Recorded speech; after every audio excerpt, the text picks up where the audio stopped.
She said he was just a friend. I always thought that love, real love, was supposed to protect you. That when you found someone who saw you, really saw you, you'd never have to worry again. I thought trust was the reward for finding the right person. I thought wrong. Her name was Marissa. We met during our second year of college, two people colliding by chance in the library over a shared psychology textbook. She had this nervous energy about her, like she was always on the edge of laughter or tears. And I loved that about her. She felt things deeply. She wasn't afraid to speak her mind, and she had this ridiculous habit of doodling all over her notebooks during lectures, tiny little flowers, hearts, sometimes skulls. She was chaos in a world of order, and I fell hard. We started dating 2 weeks after that library moment. 2 years later, we moved in together. She was my person. But looking back now, I can't stop wondering if I was ever truly hers. It started small, like most things do. A name she mentioned here and there. Oh, Alex from work said something hilarious today. Or, I had to stay late. Alex and I were going through the campaign numbers. At first, I didn't think much of it. Alex, a guy from work. Fine. Marissa worked in marketing at a mid-sized agency. She'd always been close with her coworkers, especially the creative team. I knew that. And hell, I trusted her. I never questioned her when she came home late or had after-hours drinks with the team. That's what partners do, right? They believe. I should have asked more questions. The first crack came the night I saw her phone light up while she was in the shower. It buzzed, just once, but the name on the screen stuck in my head. Alex Speech Balloon. Just that. No heart emoji, no nickname. But it was the message preview that burned. Wish I was under the water with you, smiling face with thorns. My stomach dropped. I froze. Then I did what I told myself I'd never do in a relationship. I opened her phone. The conversation thread wasn't just recent. It was intimate. Flirty texts. Inside jokes. Late-night photos, nothing explicit, but enough to raise alarms. A mirror selfie of her in a low-cut top with the caption, "Do I look office-ready or too dangerous?" His reply, dangerously distracting smiling face with hard eyes. The timestamps told a worse story. This wasn't new. This had been going on for months. When she came out of the shower, I was still holding her phone. Her smile dropped the second she saw my face. I asked her calmly, too calmly, who Alex was, what their relationship really was. And she said the words that would echo in my head for the rest of my life. He's just a friend. Just a friend. She tried to laugh it off. Said it was just harmless flirting. That he flirts with everyone. That she never let it go too far. I asked if they'd ever been alone together outside of work. She hesitated. Then she lied. No, never. That was the first time I truly saw the lie in her eyes. I didn't press further that night. I should have, but I wanted to believe her. I needed to believe her. I told myself it was just emotional. That maybe she liked the attention. That I wasn't doing enough. Maybe I'd been distant, distracted with work. Maybe this was something we could fix. God, I was so naive. Weeks passed. Things felt strained. She tried to be extra affectionate, which only made it worse. Her kisses felt scripted. Her touch, rehearsed. And then, one night, she left her laptop open in the kitchen. Slack was still running. I didn't go looking. I swear to God, I didn't. But there it was, a message from Alex, timestamped 11:43 p.m. the night she told me she was exhausted and had gone to sleep early. Still thinking about last night. Can't stop picturing the way you kissed me before you left. I read that line over and over until my vision blurred. I scrolled up. Dozens of messages. Plans. Jokes. Memories. A photo of them at a bar I didn't recognize, her in a leather jacket I'd never seen before. Her hand was on his chest. His fingers were on her thigh. There was no denying it anymore. She wasn't just texting a friend. She wasn't just flirting. She was with him. The confrontation was ugly. I didn't yell. I didn't break anything. But my voice was ice. I asked her how long it had been going on. She said, 3 weeks. I told her I'd read the messages. She went pale. Then she changed her story. Okay, a couple months. She said it wasn't serious. That it didn't mean anything. That she felt confused. That I'd been distant. That he made her feel seen. I asked her if she slept with him. She didn't answer. That was all I needed. We broke up that night. Or rather, I packed my bags and left. I couldn't sleep under the same roof as someone who shattered me and still couldn't look me in the eye. She cried. She begged. But I was numb. The worst part? I still loved her. Even as I walked out. even as I deleted our photos, even as I cried myself to sleep in a friend's guest room. I thought that leaving would bring me peace. But no one tells you how loud the silence can get after betrayal, how it follows you everywhere. In the morning coffee you used to make for two, in the empty drawer where her socks used to be, in the smell of her shampoo lingering on your hoodie. She texted me for days after I left. At first, it was the apologies. Please don't give up on us. It was just a mistake. I don't even like him like that. Then came the guilt. You said you'd love me through everything. You promised we'd always talk things through. Then finally, the silence. I thought that part would help, that her stopping meant I could move forward. Instead, it felt like she slammed the last door shut, not with remorse, but relief.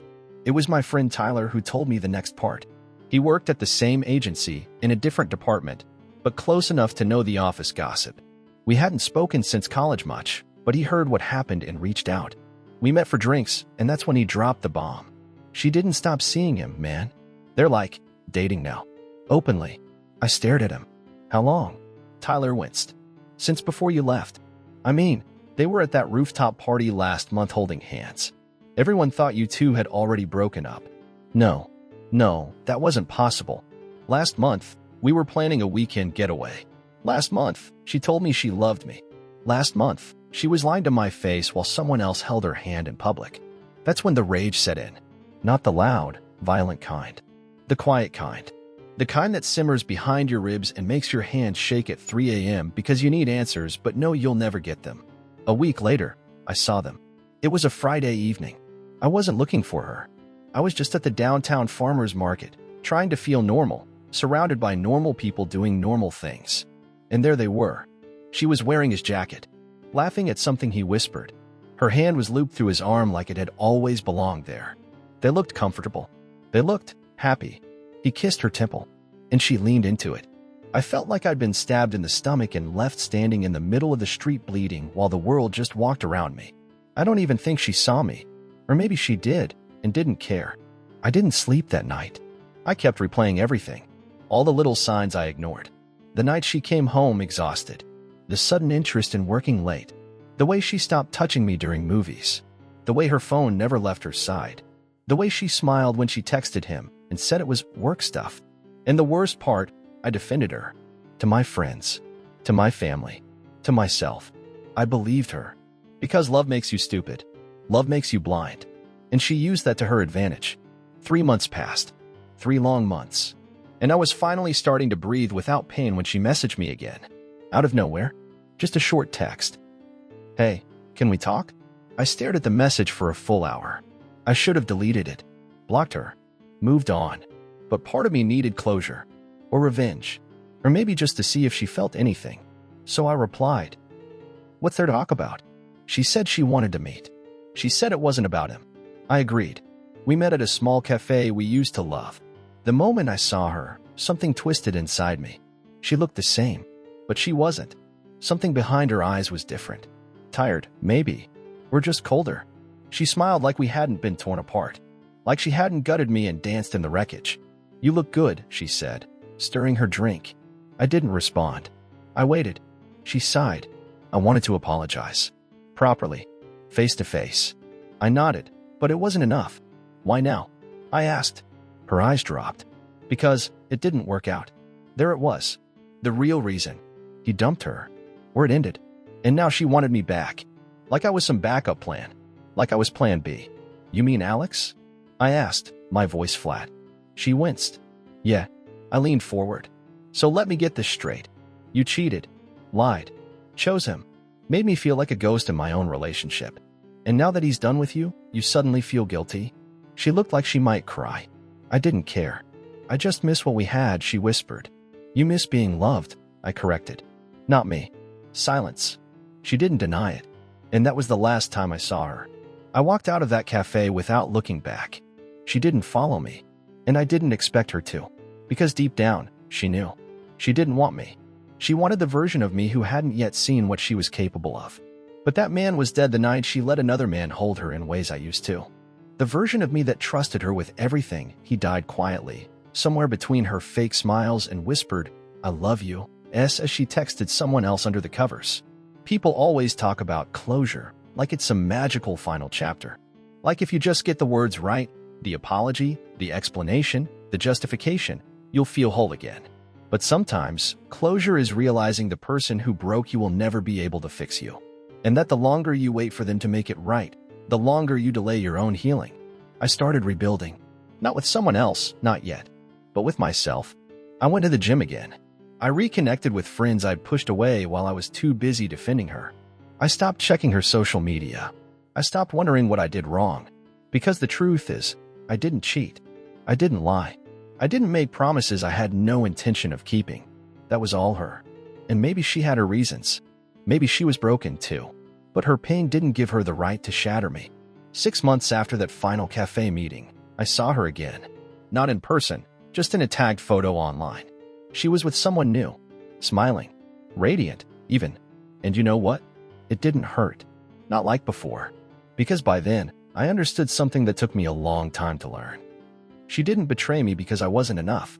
She betrayed me because she wasn't capable of being honest, of choosing loyalty, of holding something sacred when temptation came knocking. I used to think our story was a tragedy, but now I see it as a lesson.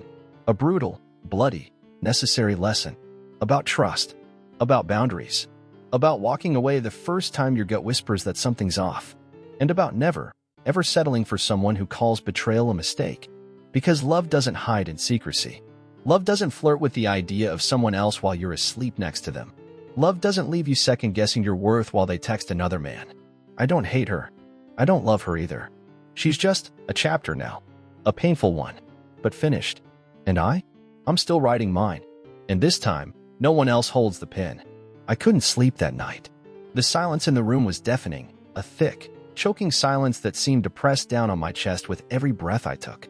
I stared at the ceiling, my thoughts unraveling, one after the other like a film reel gone rogue. Every smile she gave him, every text she brushed off, every time she told me, "Don't be paranoid, he's just a friend," they all played over and over, warped now by the truth. It was almost 3 a.m. when I gave up and went for a drive. The streets were empty.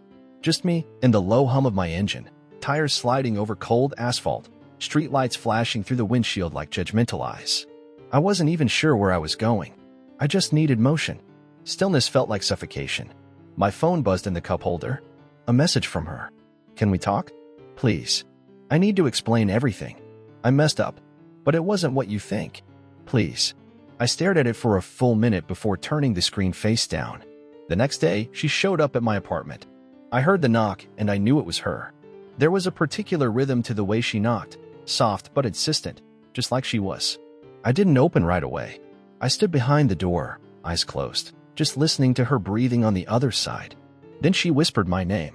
"Ryan, please." I opened the door. She looked like hell. Puffy eyes, dark circles, hoodie half-zipped over a tank top, hair in a messier-than-usual bun. For a second, just 1 second, my chest ached for her. And then I remembered the messages.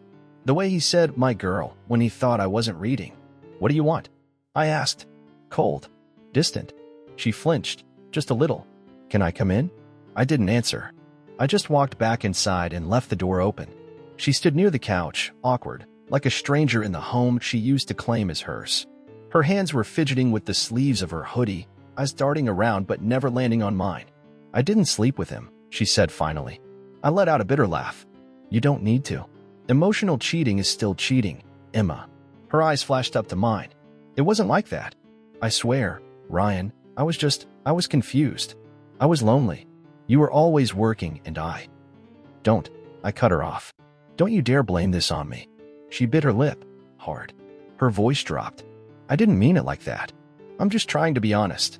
I didn't plan for any of this to happen." I turned my back to her. I couldn't look at her face while she said this. "So what did happen, Emma? What was all that I saw? Him calling you his girl? You calling him babe? You lied to my face." "I didn't know how to tell you," she said, and I could hear the tremble in her voice now, the desperation. "He was just someone I talked to. At first, we met at the gym and, of course it started at the gym," I muttered, almost to myself. "That damn gym." Her voice cracked. "I never kissed him. I never slept with him. I thought it was harmless. But I know now it wasn't. I just didn't want to lose what we had." I spun around, fury finally rising. "You didn't want to lose it? Emma, you destroyed it." She was crying now. Silent tears. She reached for me, but I stepped back. I'm sorry, she said. Please, tell me what I can do to fix this. I'll do anything. I love you, Ryan. You love me. I asked, voice cold. You love me, but you let another man talk to you like you were his. She didn't answer. I can't do this, I said. Not now? Maybe not ever. That week, I tried to function. I really did. Work became a blur. I would stare at emails and not remember reading them. I'd start tasks and forget what I was doing halfway through. I was drowning in silence. My friends noticed, and of course, they wanted the details. But I couldn't talk about it. Not really. I saw her name pop up on my phone at least 20 times a day. Never picked up. Then one night, I caved. I opened Instagram. They were still following each other. I stared at his profile picture. That smug grin. And the audacity of his username. @KingLuca. I tapped through to her profile. Most of the pictures of us were still up. But one that used to be pinned, the one of us at her sister's wedding, with the caption, "My Forever," was gone. Unpinned. Deleted. It felt like being stabbed in the chest with a dull knife. So that's how she moved on.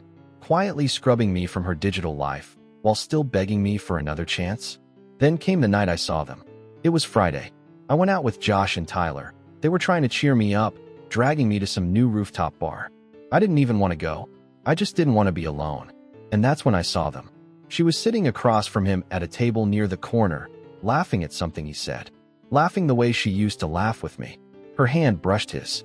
He leaned closer. Her body leaned toward him like it was the most natural thing in the world. My entire body went cold. Josh noticed first. Shit. Ryan, man. I couldn't breathe. So that's what she meant by trying to fix things. Still seeing him behind the scenes? Or maybe, just maybe, I realized this with a sick twist in my gut. Maybe she had already moved on. Maybe all the crying and the apologies were just guilt. Or habit. Or fear of being alone. But love? No. Love doesn't look like that. I walked out. Didn't even tell the guys. I just turned, pushed through the crowd, and left. The air outside felt like fire in my lungs. I wanted to scream. Punch something. Cry. But I didn't. I just kept walking until I was 2 blocks away, leaned against a building, and stared up at the sky. Was it all a lie? Every "I love you." Every "I'm lucky to have you." Every plan we made. I thought back to the first time we met. How she bumped into me at the coffee shop and apologized with that crooked little smile. I remembered how she laughed at my terrible jokes, how she curled up next to me during storms, how she used to steal my hoodies and say they smelled like home. And now she was laughing at someone else's jokes, touching someone else's hand, calling someone else babe. That night, she texted again. I know you saw us. Please don't shut me out. I didn't plan for it to happen like that. I didn't answer. But the next night, she came to my apartment again. I opened the door, not because I forgave her. I hadn't, not even close, but because I needed to understand. I needed to know why. She looked even worse than before. Eyes bloodshot, makeup smeared, sweater sleeves pulled down over shaking hands. I didn't think you'd let me in, she said quietly. I shouldn't have, I replied. But I have questions, and I think you owe me answers. She nodded slowly and stepped inside. We sat on opposite ends of the couch. Are you dating him? I asked directly. She hesitated. I don't know. I didn't want this. It just got complicated. That's not an answer. She looked at me, tears threatening again. After you found out, after everything, he started being there for me. I was a mess, and he didn't judge me. He just listened. Of course he did, I snapped. Because he wanted you. He was waiting for his chance, Emma. Silence. Then she whispered, maybe he was. But you weren't talking to me. You blocked me. I needed someone. I stared at her in disbelief. You chose him, Emma. Over me. You called him just a friend for months while you emotionally leaned on him, flirted with him, lied to me for him. And now that everything's broken, you're letting him pick up the pieces? It's not like that, she whispered. Then explain it. Tell me why he called you his girl. She opened her mouth. Closed it again. I didn't stop it, she admitted after a moment. I knew what he meant when he said things like that. And I let him. I liked the attention. I liked feeling wanted. There it was. Raw. Ugly. Real. And somehow, that honesty hurt worse than all the lies. So what now? I asked eventually, my voice hollow. She looked down. I don't know. I still love you. I know I do. I laughed bitterly. You say that, but your actions scream otherwise. She leaned forward, eyes desperate. Please, Ryan. I'll cut him off. I'll block him. I'll do anything. I just want a chance to fix what I broke. I stood up. I don't think I can ever look at you the same again. Tears rolled down her cheeks. But we were happy, weren't we? For a while, I said. But now I'll always wonder. Wonder what you're hiding. Wonder if I'm enough. And I don't want to live like that. She started sobbing, but I couldn't comfort her. Because for the first time since this all started, I realized her tears didn't undo the betrayal. A week passed. I didn't see her, didn't hear from her. But one night, I checked her Instagram again. She had unfollowed me and followed him. Not only that, she'd posted a story, a short video of her and Luca at some house party. He was behind her, arms wrapped around her waist, both of them swaying to music. She was smiling. That smile, the one that used to be mine. I dropped my phone. So this was it. No more, just a friend. No more pretending. No more apologies. She was his now. And somehow, that final confirmation still broke something in me I didn't know was left. I tried to move on. I really did. I went out with friends more. Said yes when Josh invited me to parties. Re-downloaded the dating apps, even. I matched with a few girls, started a few conversations. But nothing stuck. Because no matter how many times I told myself I was done with Emma, that I deserved better, that she made her choice, there was always that quiet ache at night. That voice in the back of my mind whispering, she was your person. I didn't miss what she did. I missed what we had before she did it. The good mornings. The inside jokes. The way she knew when I was anxious without me having to say a word. It was like grieving a ghost that was still walking around, just with someone else now. One night, I ran into her. Totally by accident.